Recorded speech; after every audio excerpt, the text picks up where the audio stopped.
Smart Ideas avec BNP Paribas. Découvrez des entreprises à impact positif.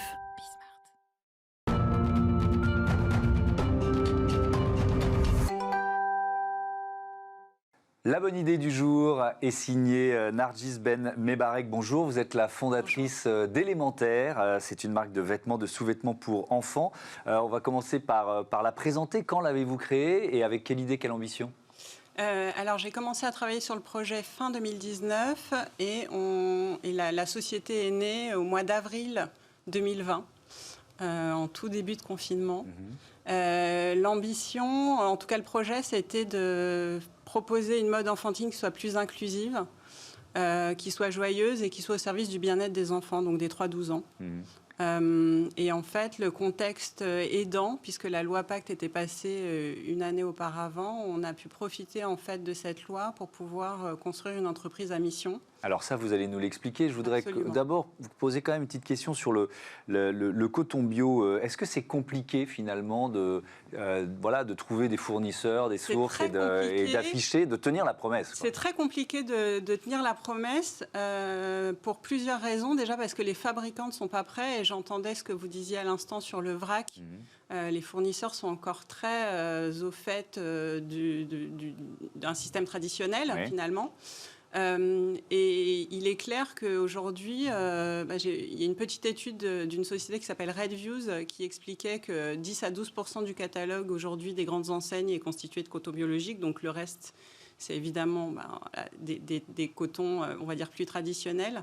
Et il y a encore beaucoup de chemin à parcourir avant de pouvoir le démocratiser. Voilà, parce que c'est une offre qui est encore aussi aujourd'hui assez peu présente sur le marché et disponible. Alors, vous êtes une toute jeune entreprise et pourtant, avec le cabinet Fidal, qui est votre cabinet de conseil, vous venez de créer un fonds de pérennité.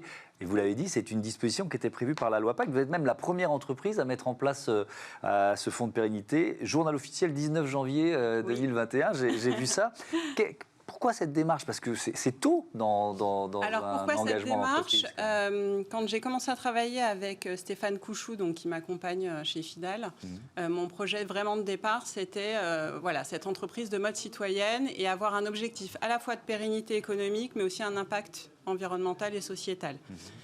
Donc, comme on l'évoquait à l'instant, la loi Pacte nous y a encouragés et finalement on a saisi cette opportunité et cette disponibilité pour pouvoir construire le modèle économique sur un principe d'entreprise à mission avec un fonds de dotation en parallèle. Mais alors c'est quoi ce fonds de pérennité il y a un fonds de dotation et il y a ce fonds de pérennité qu'on a construit au mois de janvier. En fait, mon objectif, c'était de pouvoir se dire comment on peut avoir une gouvernance qui soit vertueuse.